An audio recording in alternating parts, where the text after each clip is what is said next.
beings there for the benefit of humanity. Now, in their own cultures, these men and women are primarily healers. That is their predominant role. A very few of them go bad, and they use the powers that they gain by entering the supernatural realm for evil purposes. And you can call those sorcerers, just as they were called in ancient times. But the vast majority, if we take the case of the Amazon, are curanderos, are healers. And they work their life is very dedicated to their community and to the healing and to the good health of their community. And they just recognize and absolutely understand that we cannot deal with any single health problem or any single problem of the world today if we do not deal with the realm of the spirit, if we do not take that into account. And every sickness that we see in the world today, including the disastrous state of international relations, if we go down right to the bottom of it, we'll find that there is a spiritual cause. And if we fail to address that spiritual cause, we will never, never, never solve the problem. So in answer to your question, are shamans becoming more common or less common? I would say more and more shamans exist, and many in the West can rightly be regarded as shamans now, who have pursued this experience of altered states of consciousness and of using altered states in a systematic manner to directly project our consciousness into other realms and other dimensions. The number of those individuals is increasing, and increasingly Western shamans are offering ceremony, because the ceremonial context in which the altered state of consciousness takes place is absolutely vital. It's part of the retuning of the brain. And gradually this idea is emerging from the depths of the rainforests and taking its place in the modern world in which we live. And I believe it's just in time. It's just in time for us. It's what we need most of all today. You know, Graham, you had just mentioned spirits, fairies, aliens, that they may all indeed be the same thing. Yeah. How about your evidence on something like that? Well, I think that first it came to me gradually, and I should preface this remark by speaking of the extraordinary work that was done in 1969 by Jacques Vallée, whose book Passport to Magonia is an absolute classic and a wonderful work of scholarship, and was the very first investigation to seriously compare the so-called alien abduction experience and encounters with aliens with the phenomenon that was called fairies and elves in the Middle Ages. And what I've done is, in Supernatural, in a section of Supernatural, is I've taken that inquiry on with all the new evidence that has become available since 1969, and I've added to it a very specific investigation into the beings that shamans all over the world call spirits. And at one level, it's really extremely simple. If you just listen to what people say and look at what the spirits that shamans deal with do, at what fairies and elves were reported to do to our ancestors in the Middle Ages, and what aliens, so-called aliens, do today, you'll find that they are all doing absolutely the same thing. Very intriguing similarity, and perhaps people who've only superficially studied the alien abduction phenomenon may not be aware of this, but a great deal of very serious scientific work was done on the alien abduction phenomenon. For example, by Professor John Mack of Harvard University. God rest his soul. God rest his soul. A wonderful man and a friend of mine, and what a tragedy that we lost him in such an unnecessary traffic accident, which actually happened in London. And then David Jacobs at Temple University, Bud Hopkins and others have done very serious work over the years, drawing out the reports of UFO abductees, of people who believe they've been abducted by aliens. And it's very intriguing that in a large number of cases, in fact, the majority of cases, the being that later transforms into a typical gray first appears in the form of an animal or in a part animal, part human form. Now, there's a technical term for part animal, part human creatures, and that is therianthropes, and that comes from the Greek therion, which means wild beast, and anthropos, which means man.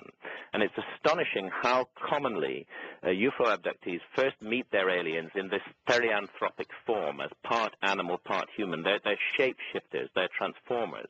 Now, amazingly, if you go back into the medieval records, you find that exactly the same is true of fairies and elves. I have a 14th century woodcut from Holland sitting on my desk, which shows a group of fairies, and they are dancing in a ring, and these beings are part human and part animal. They have horns and hooves, and at the same time a human appearance, and that is how fairies were seen at that time. Another was the fearsome medieval fairy, whose name was Melusine, and she was part serpent and part human, and she used... I'm sorry, go ahead, Graham. Well, she was feared because she used to abduct human babies. And there were repeated cases of fairies and humans being involved in mating, in breeding, exactly as we have in the reports of alien abductions, that there's this appears from the other world to be this sexual interest in the human race. The same is true of the spirits that shamans deal with. Many shamans experience themselves to be abducted by the spirits. They're taken up into the sky. They're forced to have sex with them. Many shamans believe that they have a spirit wife and children in the other world. So strongly do they believe this that it actually causes damage to their relationships in this world. And again, this is very common with alien abductees and was common with people abducted by fairies in the Middle Ages. So there's just an astonishing range of similarities and connections uniting these three phenomena. And my sense is that we are dealing with the same being. And I can actually trace the first documents referring to these beings, the painted caves of Upper Paleolithic Europe, back 35,000 years. This has been a continuous experience in human culture, but I honestly don't think it is physical nuts and bolts aliens from other planets in this physical universe. I think the problem is much more mysterious and much more interesting than that. I think the evidence suggests we're dealing with transdimensional beings that have an interest in us, and that evolution has equipped us with a means to contact. What brought you to this point, to this theory? Well, I really started out having worked for many, many years on the subject of the lost civilization. I suppose my best-known book is Fingerprints of the Gods. And Fingerprints of the Gods gathered classic, together. By the way, Graham, an absolute classic. Thank you. The book is very dear to my heart, and it was published in 1995, and I spent many years working around that specific subject, trying to shed light on the possibility that there may have been a huge forgotten episode in human civilization, a lost civilization, in fact. And I worked in depth on this subject through a series of books, of which the last was Underworld, which was published in 2002. And for Underworld, I took this investigation as far as I could possibly take it. I learned to become a scuba diver, and I did deep and dangerous dives in more than 2,000 dives, in fact, in locations all around the world, looking for the submerged traces of a lost civilization. And indeed, I found a great deal. But when I had published that book, I felt, actually, I have taken this investigation as far as I personally can take it. There's a danger, if I continue down this track, that I'm just going to end up repeating myself and not saying anything new. And it's time for other people to step into this area of inquiry, and time for me to move on. And I had always had, a great interest in the mystery of human origins. Who are we? Where do we come from? Why are we here? And I decided that I would investigate that mystery, that this would be my next project. I'd already been accumulating information on it for years and years and years.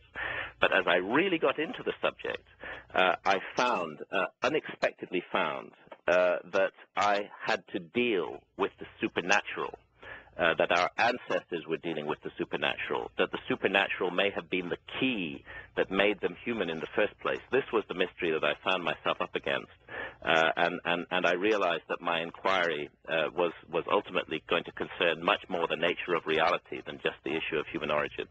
Stay with us. Graham Hancock, our special guest with his book, Supernatural, Meetings with the Ancient Teachers of Mankind. I'm George Norrie. I'll be back in a moment on Coast to Coast AM. Well, if you've been thinking about becoming a Streamlink member, just don't know what to do, just go to the coasttocoastam.com website, take a look at the Streamlink section there, and then you can figure out what might be